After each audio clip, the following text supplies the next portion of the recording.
Hello guys, my name is Maze and welcome to Maze's News channel.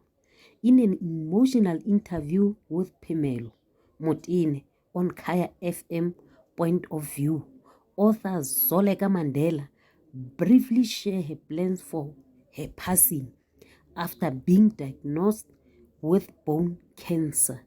She has taken steps to prepare for the future, including meeting with her family, a lawyer, and a therapist to ensure children cared for after her death.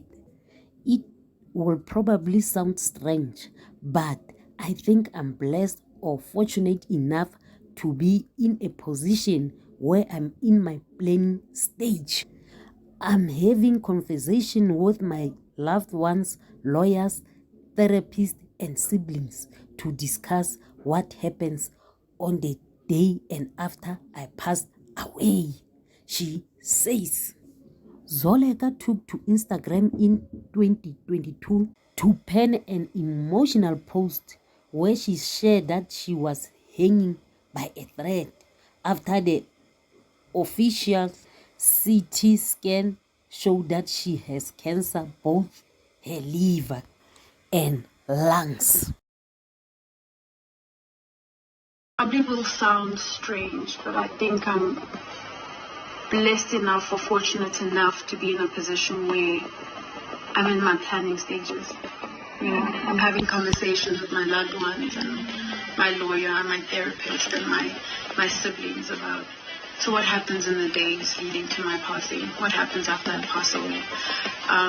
With the sibling therapy, and it's a piece of paper I've actually never seen or even thought of, so it's very much like a will, but it's called a personal care plan. And that, for instance, asks questions like what happens to the book, what happens to the kids, what message is going to be relayed to media or people outside of the family, what happens to memorabilia or like heirlooms and things like that. So that's where I am right now.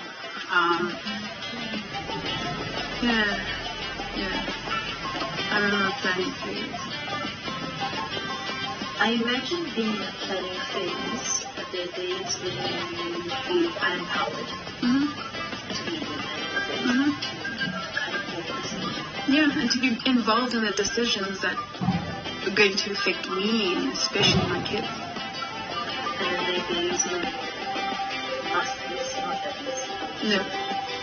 You are having a planning phase. Sure. It's not. But I try. I think I'm very honest with how it is that I'm feeling.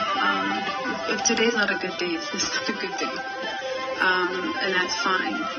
There's therapy for that. I have reinforcements.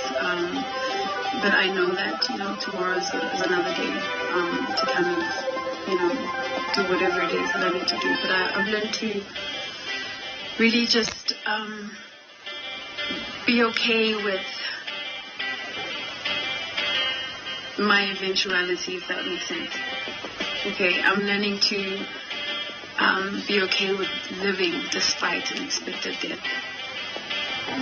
So I'm also just continuously I'm always, evaluating various facets of my life, like my relationships, my priorities, my goals, and things like that.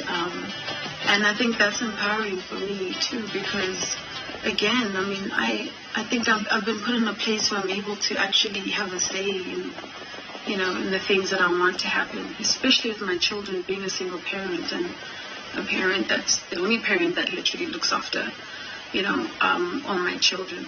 And also I would never want to burden my siblings and my friends with, having to worry about whether they've honored me in a certain way or, that kind of thing. So 2 days ago, the night before, I didn't sleep. I was crying the whole night. Okay, I'm in pain constantly, so it's also just so exhausting. And it's just, I'm in pain. I'm having quite a bad day. And I get to the mall, and for some reason I decide to go to a different mall. Anyway, to cut a long story short, there's a lady that approaches me, and I'm like probably the only person that still wears a mask in 2023. But she sees me through my mask. I'm scared of COVID. But anyway, so she sees me through my mask, and she's like, "Oh, Zo, it's you, blah blah blah." And she's like, I'm not into social media. You can see with my age and look, I'm old, that kind of thing. But my brother's going through the exact same thing you're going through. And I want you to know that you're the reason I have strength for my brother and the reason why I still have hope. And I was like, I was just asking God these questions the other day, like, what? I don't even know what you're doing with me anymore. Like, what are we doing? Like, what is this for? Because I'm battling to understand, because, for me, it's the kids. It's my kids. Do you sometimes feel like God will be able to respond? In other words, they do. You sometimes get the answers and as in understand the answers, and then sometimes yeah, I do. There's that, and but I'm also living. I'm still alive. I'm still alive. I've got a bucket list of things that I want to do. I've always wanted to do. I know my perspective on life has changed now with the diagnosis, and also my perception of time. I've become very impatient with things that take too long. Like, I don't have time. Let's kind of like, let's wrap things up. Let's do what we're supposed to do, or, move on and that kind of thing. But I'm in a good space. And the thing is, the diagnosis came at a time where I was in an incredibly great space. I'm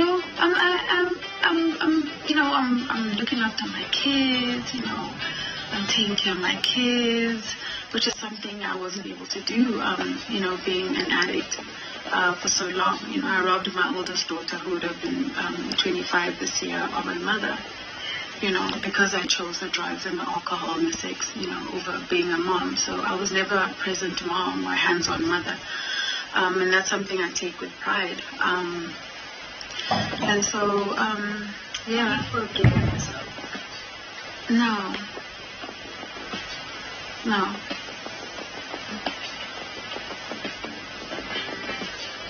How are you?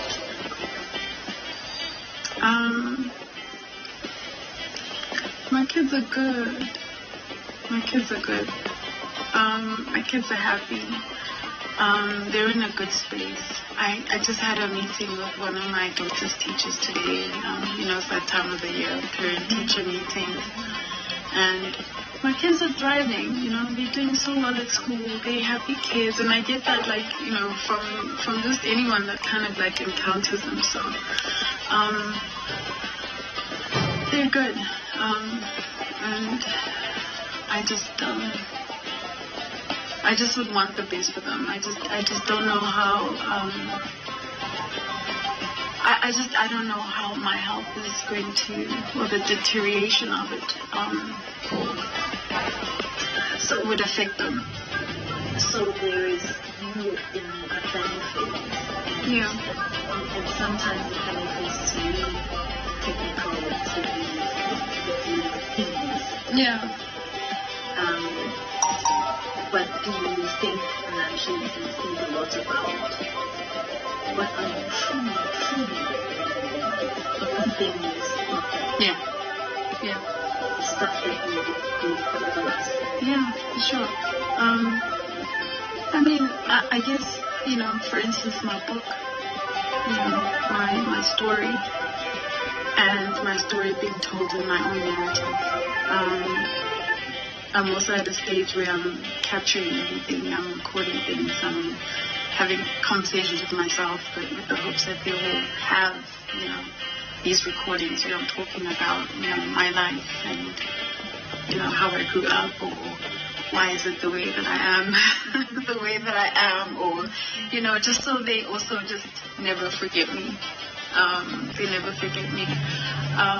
And I've been very grateful. With the YouTube channel, it's such an amazing opportunity, because also you know, it's a vehicle for me to be able to also share with the world, like kind of like my day-to-day struggles, you know, my trials, but my tribulations as well. And really just kind of, I think what my goal is to kind of debunk a lot of myths when it comes to things like cancer, things like addiction, having beaten addiction. I actually celebrate 13 years this August, you know, and so I want to do that. But also I want to remind people that, you know, despite everything else, I'm living, you know.